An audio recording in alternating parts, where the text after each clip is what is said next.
¿Qué pasaría si la civilización que llamamos la cuna de la humanidad nunca hubiera nacido, sino que hubiera sido mezclada, cosida por pueblos de tres mundos distintos, mucho antes de que surgiera una sola ciudad? Durante décadas, cada libro escolar repitió el mismo mito, que Mesopotamia, la tierra entre el Tigris y el Éufrates, dio a luz a la civilización desde dentro. Que en algún lugar del polvo del sur de Irak, los sumerios simplemente aparecieron, escribieron las primeras leyes, levantaron los primeros sigurat y crearon el modelo de la vida moderna. Pero la verdad, escrita no en piedra sino en ADN antiguo, cuenta una historia radicalmente diferente. Y comienza en el norte de Irak, en un sitio llamado Nenbik 9, fechado alrededor del 6500 a.C. Científicos, usando secuenciación genómica de última generación, extrajeron ADN degradado de esqueletos de los primeros agricultores, y lo que encontraron destrozó la idea de un origen puro. Estos primeros mesopotámicos no eran un solo pueblo. Su ADN reveló mezcla de tres fuentes ancestrales distintas, cazadores-recolectores de Anatolia, habitantes de las montañas del Cáucaso y recolectores del Levante. Esto fue un continuo genético neolítico, no un lugar de nacimiento. Mesopotamia no fue la semilla, fue el suelo donde las migraciones se unieron. A 1000 kilómetros al noroeste, en Boncuklu Tarla, en la actual Turquía sudoriental, los investigadores hallaron la misma mezcla ancestral. Estos dos sitios, separados por la distancia pero unidos por el genoma, confirman que en el séptimo milenio a.C., la Mesopotamia septentrional ya era un experimento vivo de fusión, genética, cultural y espiritualmente. Esto importa, porque aún no eran los constructores de ciudades. Eran los agricultores, los talladores de piedra, los antepasados de los antepasados. Transmitieron no solo herramientas, sino linajes. Y los genes que llevaban, que aún se encuentran hoy en asirios iraquíes, yazidíes y árabes de los pantanos, susurran de una civilización formada no por invención, sino por herencia. El verdadero legado de Mesopotamia no es una sola cultura que se eleva en aislamiento. Son 1000 líneas de vida, colisionando, mucho antes de que la historia comenzara a escribir nombres. Pero si el pueblo que encendió la civilización ya estaba mezclado, entonces ¿quién construyó la primera ciudad verdadera, y por qué la reconstruyeron, una y otra vez, durante más de 2000 años? En una ciudad construida hace 7000 años, los arqueólogos encontraron 18 capas de culto, pero ni un solo nombre de fundador. La reconstruyeron. Una y otra vez. No porque cayera, sino porque algo sagrado lo seguía atrayendo. Las ruinas de Eridu, en lo profundo del sur de Irak, no contienen solo ladrillos y polvo, sino un ritual tan persistente, tan inquebrantable, que incluso el tiempo se inclinó ante él. 18 capas distintas de presencia humana, apiladas como una escalera de memoria, que ascienden desde el período Ubaid, alrededor del 5300 a.C., y se extienden hasta la era de los reyes. Y sin embargo, no sobrevivió ni un solo nombre de fundador. Esto no fue simplemente otra ciudad. En la mitología sumeria, Eridu no fue construida, fue elegida. La lista real sumeria declara a Eridu como el primer lugar donde la realeza descendió del cielo. Pero lo que las tablillas alaban en poesía, los arqueólogos lo confirmaron en barro. Bajo un sigurat escalonado masivo, se hallaron 6 templos distintos, reconstruidos en el mismo lugar sagrado durante casi 2000 años. Sin fosa común. Sin señales de guerra. Sin colapso. Solo, renovación. Como si el templo no fuera solo un lugar, sino un recuerdo. Uno transmitido a través de generaciones que quizás nunca compartieron la misma sangre. Porque aquí está el giro, la continuidad genética está ausente. Los huesos hallados en los diferentes niveles de Eridu no cuentan una sola historia. Cuentan muchas. Cambios poblacionales, nuevos linajes, ancestros migrantes, no fue un pueblo estático cuidando este sitio sagrado. Fue una peregrinación en constante movimiento. Culturas que llegaban desde el Golfo, el norte, incluso el este, construyendo unas sobre los cimientos de otras. Los modelos culturales cambiaban, pero el lugar sagrado nunca se movía. Compáralo con Sajicora, una ciudad mucho más al norte, en la actual región del Kurdistán iraquí. Reflejaba el modelo urbano del sur en Uruk, calles planificadas, salas de distribución de alimentos, sistemas de drenaje. Surgió como una llama. Pero alrededor del 3000 a.C., su pueblo se marchó. Sin guerra. Sin sequía. Solo, una elección. De regreso a la tierra. De regreso al silencio. Entonces, ¿qué hace que una ciudad sea eterna y otra desaparezca? Pero más al norte, los dientes de un esqueleto guardaban un susurro, de una migración olvidada que nunca fue registrada en piedra. El susurro en los dientes de ese esqueleto no pertenecía a Mesopotamia en absoluto, pertenecía a un hombre, enterrado en Egipto, que llevaba en su sangre ambos mundos. Ni siquiera era suelo mesopotámico. Era el ardiente desierto de Saqqara, Egipto, donde los huesos fueron extraídos de una tumba fechada en la era del Reino Antiguo, alrededor del 2700 a.C. Cerca, los constructores de pirámides enterraban a sus muertos. Pero este hombre, ordinario en la muerte, extraordinario en el ADN, lo cambió todo.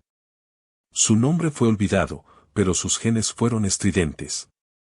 Un estudio revolucionario publicado en Nature, 2025, reveló un giro impactante, mientras que la mayor parte de su genoma coincidía con la ascendencia típica del Valle del Nilo. Casi un 20% provenía de Mesopotamia. No de los vecinos de Egipto, sino desde el otro lado de los desiertos, desde la cuna de las primeras ciudades del mundo. De las tierras de Eridu, Uruk y Ur. No era un comerciante visitante. Vivió, murió y fue enterrado entre la élite egipcia, y sin embargo, su ascendencia se extendía desde el Tigris hasta el Nilo. Esto no es una teoría. Es una prueba, codificada en el lenguaje humano más antiguo, el ADN. Y aquí es donde la historia realmente se dobla. La cronología de este alfarero coincide exactamente con el surgimiento de las ciudades-estado en el sur de Mesopotamia. Y la centralización del poder en Egipto bajo el faraón Djoser.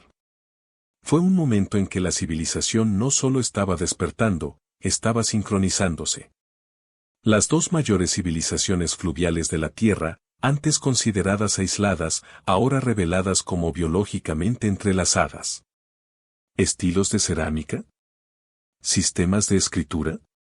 ¿Ideas arquitectónicas? Sí, hemos visto esos paralelismos durante décadas. Pero este hombre no era un símbolo. Era el puente. Una autopista humana, mostrándonos que el Nilo y el Éufrates nunca fueron corrientes aisladas, sino venas en el mismo cuerpo antiguo. Y si él cruzó reinos, no pudo haber sido el único.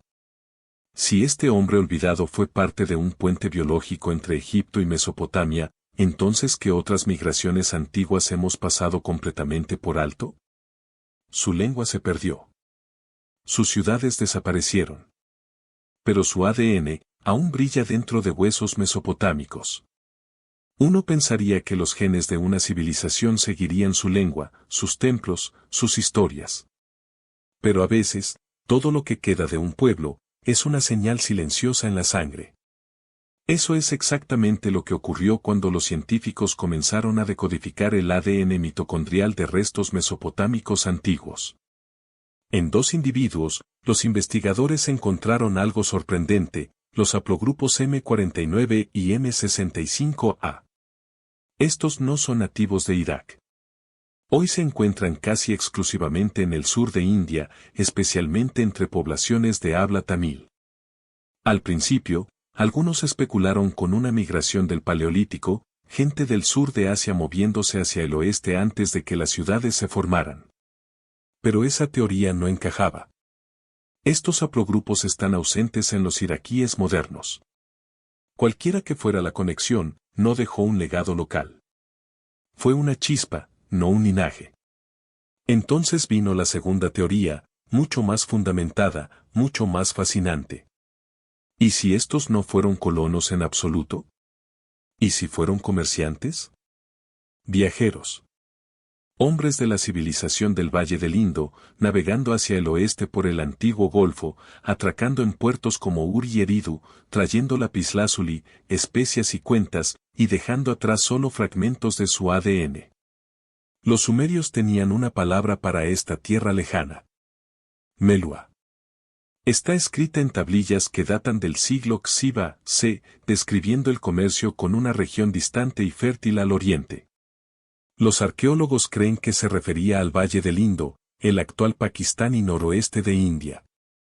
Y las conexiones no eran solo imaginadas. Artefactos de Lothal, un puerto importante del Indo, muestran pesas sumerias.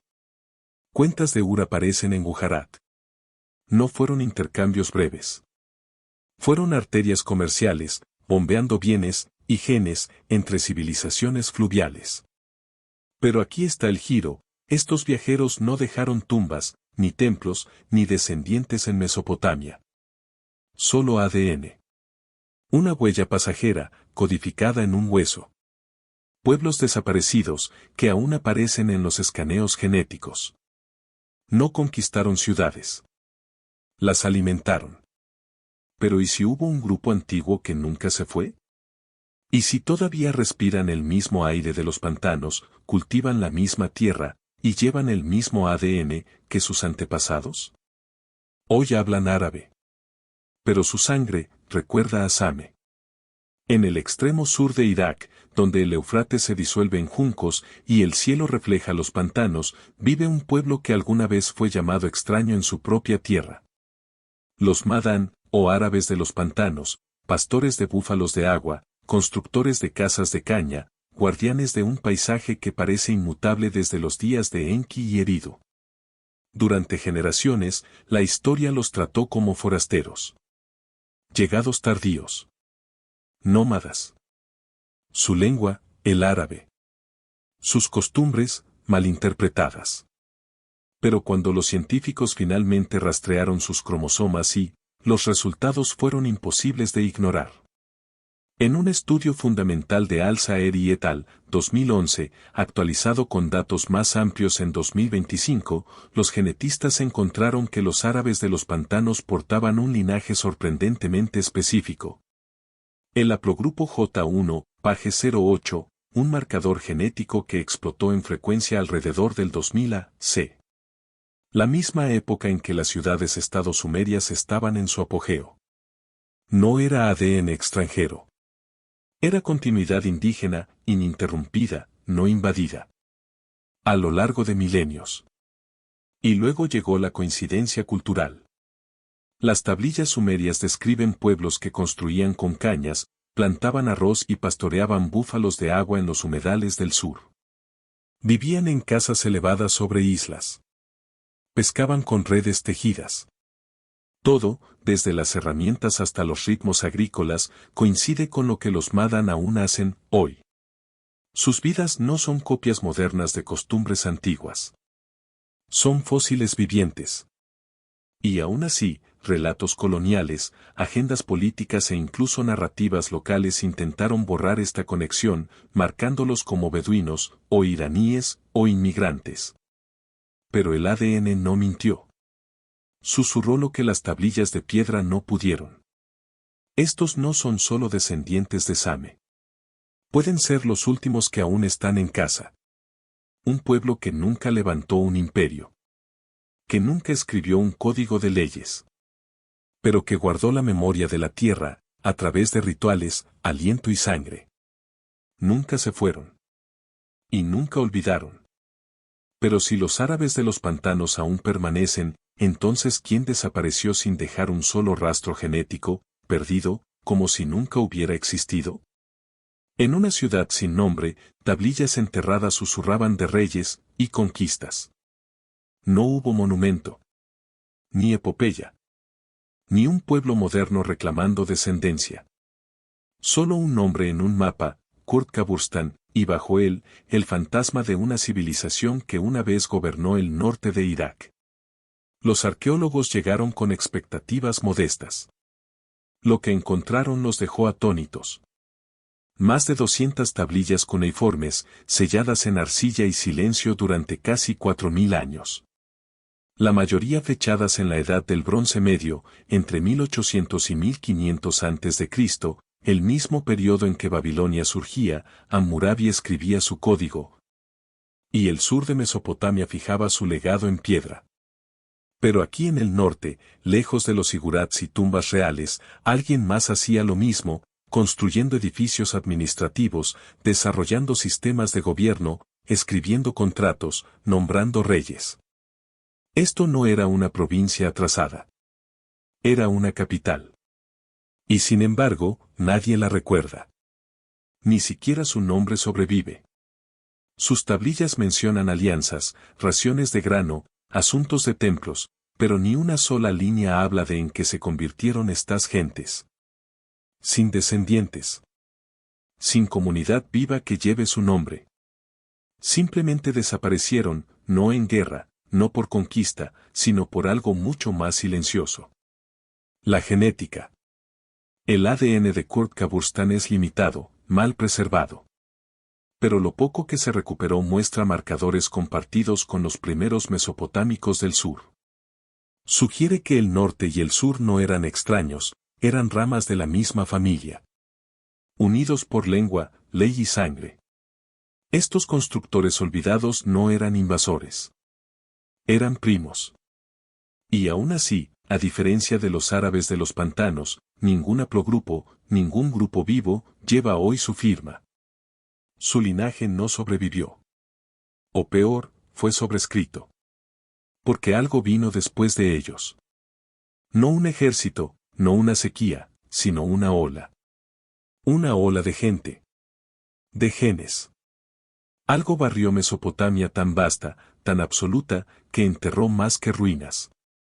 Y entonces llegó una ola que lo cambió todo, no guerra, no hambruna, sino un diluvio de genes.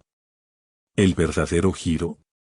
Mesopotamia no solo dio civilización al mundo, dio su sangre. Y la evidencia, estaba enterrada en los huesos de reyes que nunca conocieron a Same. Uno esperaría que el ADN mesopotámico permaneciera donde comenzó, entre el Tigris y el Éufrates. Pero en 2025, un estudio destrozó esa suposición. Bajo las arenas de Nubairat, en una tumba egipcia fechada alrededor del 2850 a.C., los científicos desenterraron el esqueleto de un varón de alto estatus. No un extranjero. Un egipcio nativo, por todas las apariencias. Hasta que se secuenció su genoma. El 22% de su ADN coincidía con genomas mesopotámicos antiguos, específicamente, agricultores del período Ubaid del norte de Irak y el sur de Anatolia. No era un ancestro compartido de miles de años atrás. Esto era reciente. Era un flujo directo. No mitos. No metáforas. Este hombre era prueba viviente de una migración que ningún libro de historia registró. Y no estaba solo. Excavaciones en Askelon, en el sur del Levante, y en Ebla, en el norte de Siria, revelaron individuos de la Edad del Bronce con ascendencia mesopotámica de hasta un 55%. No eran comerciantes de paso. Eran colonos. Hijos de migrantes. Personas cujos árboles genealógicos se ramificaban hacia el este, en el mismo corazón de la media luna fértil. ¿Y aquí está la sorpresa? Esto ocurrió después del surgimiento de los sumerios, no antes. No fue el movimiento que llevó a la civilización. Fue el movimiento que la siguió. A medida que las ciudades-estado sumerias florecían, Uruk, Lagas, su influencia se volvió biológica. La migración no fue una tormenta.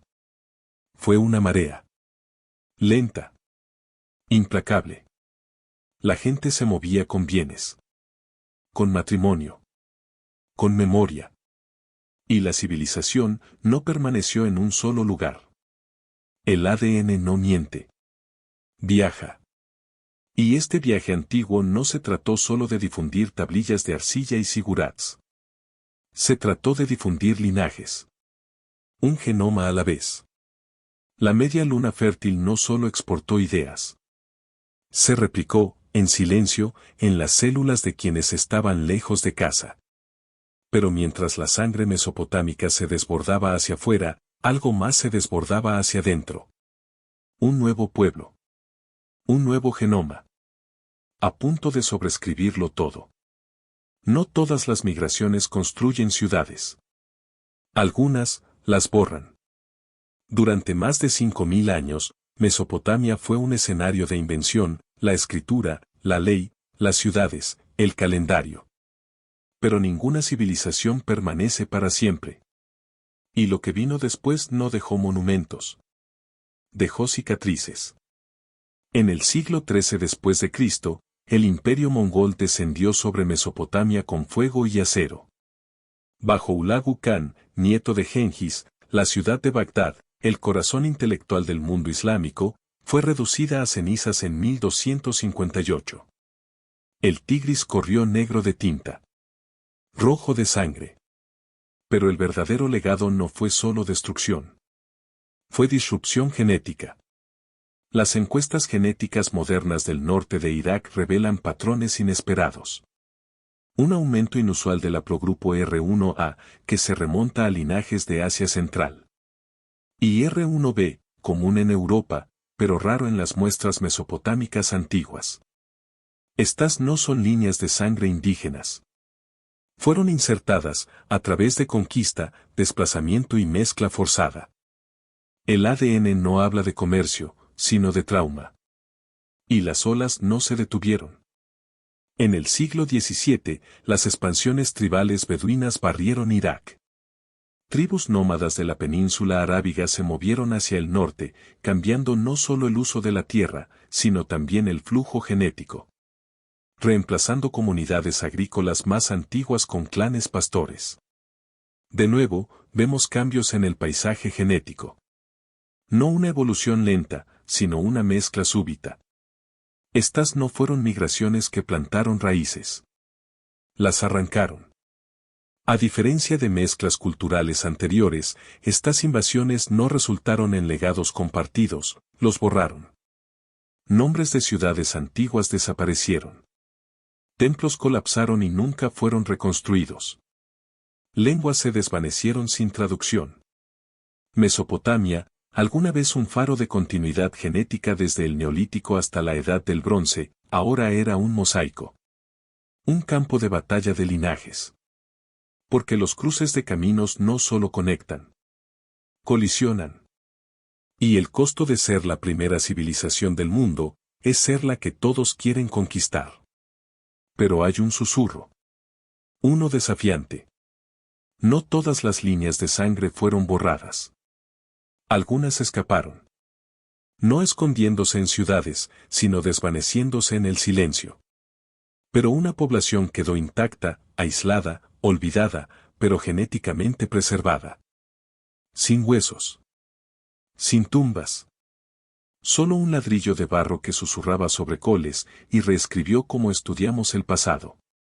No estaba enterrado en una tumba ni guardado tras un archivo sellado. Estaba a la vista, un único ladrillo cosido al sol de los muros del palacio de Nimrud, alguna vez el corazón palpitante de Asiria, con casi 2900 años de antigüedad. Un ladrillo colocado durante el reinado de Asurnasirpal II, un rey que se jactaba de conquistar tierras desde el Éufrates hasta el mar. En 2023, ese ladrillo fue abierto, no por arqueólogos, sino por genetistas. Dentro, encontraron una sorpresa, no restos humanos, no artefactos, sino semillas de vida antigua. Incrustadas en su matriz estaban las huellas genéticas de 34 plantas diferentes. Granos. Legumbres. Hierbas. Incluso miembros de la familia de las coles, fragmentos de ADN de cultivos que alguna vez crecieron en los jardines del palacio en el norte de Irak. No eran símbolos decorativos en una pared. Eran las mismas especies cultivadas, cosechadas y comidas por los que gobernaban imperios. Y aquí está el giro, esto no era una biomuestra. Era un material de construcción. Ese ladrillo asirio, hecho de tierra, paja y agua del río, se convirtió en una cápsula del tiempo, conteniendo no solo arquitectura, sino agricultura.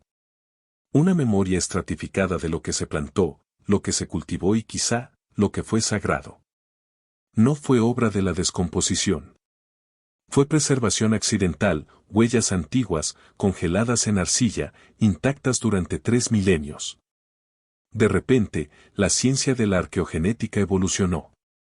Ya no solo secuenciábamos huesos. Estábamos reconstruyendo mundos enteros, desde el clima, hasta la cocina, hasta la economía. Cada ladrillo, cada muro, cada sendero podría ahora contener el ADN de vidas olvidadas. Solíamos decir, solo los muertos cuentan historias. Ya no. Porque ahora, incluso los ladrillos pueden sangrar memoria. Pero si un solo ladrillo de palacio puede susurrar los secretos de Nimrud, entonces ¿qué podrían estar escondiendo aún las piedras del templo de Eridu? Bajo los templos de la primera ciudad yace el primer genoma de la civilización. Pero nadie lo ha encontrado todavía. Comenzamos en Eridu, la cuna mítica, donde se decía que descendían los dioses, y donde nació la realeza. Pero entre todos los templos, altares y ruinas cocidas al sol, falta algo. Un cuerpo. No una estatua de piedra. No una oración en cuneiforme. Sino un hueso. Un diente. Un fragmento que lleve el verdadero código biológico de los sumerios. Eridu es la ciudad más antigua conocida en el sur de Mesopotamia. Fundada antes del 5000 a.C., estratificada con más de 18 etapas de construcción de templos, cada una edificada sobre la anterior.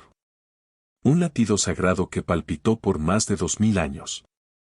Pero a diferencia de sitios en Anatolia o el Levante, Eridu se asienta en uno de los climas más duros para la preservación del ADN, suelo alcalino, altas temperaturas y siglos de saqueo. Los arqueólogos excavan entre ceniza y arcilla rota, pero la memoria orgánica se niega a hablar. Y sin embargo, el potencial es asombroso. Un molar bien preservado, un niño enterrado cerca del templo, un sacerdote dejado bajo el sigurat, podría contener respuestas a preguntas que los eruditos han debatido por siglos. ¿Fueron los primeros sumerios locales, o migrantes? ¿Descendieron de los neolíticos iraquíes, o de forasteros del altiplano iraní? ¿Los sacerdotes transmitían sus roles por sangre, o por creencia? No podemos descifrar esas preguntas solo con lenguaje. Necesitamos ADN. No para reescribir la historia, sino para terminarla. Y en esta era de arqueología molecular, estamos casi allí. Los métodos de extracción de ADN antiguo están evolucionando. Cada nueva técnica nos acerca más. Los científicos ahora recuperan genomas de huesos quemados, restos cremados, incluso del suelo. Y Eridu aún espera. Un sigurat no es solo un templo. Es una tumba. Una bóveda. Un repositorio sellado de secretos que ningún imperio desbloqueó jamás. Pero el código sigue ahí, en algún lugar bajo el polvo. El genoma sumerio aún está enterrado, pero por primera vez en la historia, no está en silencio. Está esperando. No hay que mirar lejos. El ADN antiguo ya está dentro de nosotros. Hemos excavado ruinas. Hemos traducido tablillas. Hemos abierto huesos, ladrillos y secretos enterrados. Pero ¿y si la pista más poderosa de la historia de Mesopotamia no está enterrada en absoluto? ¿Y si está caminando por la calle? Cuanto más de cerca observan los genetistas a la población iraquí actual, más innegable se vuelve la verdad. Los asirios, los yazidíes, los kurdos, los árabes de los pantanos, la diáspora bagdadí, no solo viven en la sombra de imperios. Los cargan consigo. El haplogrupo del cromosoma IJ1, Page 08, hallado en los árabes de los pantanos, ha sido fechado aproximadamente en el 2000 a.C., cuando ciudades-estado sumerias como Ur y Lagas aún respiraban. Los vínculos mitocondriales rastrean madres a través de milenios, tejiendo una línea invisible desde el Irak moderno hasta los primeros agricultores de Eridu. No verás esto en museos. Ni tallado en piedra. Pero el río antiguo aún fluye. Solo que se movió a nuestra sangre. Cada vez que un anciano yazidí enciende una llama para el ángel pavor real, cada asirio recita el Cádiz, cada niño nace en las casas de caña de Chivallis, las primeras ciudades vuelven a hablar. La ciencia solía dividir a la gente, ahora une sus historias. No por piel, ni por nombre, sino por código. Un recuerdo susurrado en el lenguaje mismo de la vida. ¿Y los zigurats? Nunca fueron solo tumbas o torres. Fueron líneas de partida. Mesopotamia no desapareció. Se convirtió en nosotros. Un niño en Mosul. Una mujer en Londres. Una familia invasora aún pastorea búfalos de agua como lo hicieron sus antepasados hace 4000 años. Su ADN, silencioso, obstinado, sagrado, es la última biblioteca de la media luna fértil. Porque la historia no es una ruina. Es un pulso. Se mueve. Se adapta. Sobrevive. ¿Y la historia de las primeras ciudades? No terminó en polvo. Y en algún lugar bajo el Irak moderno, el próximo genoma espera.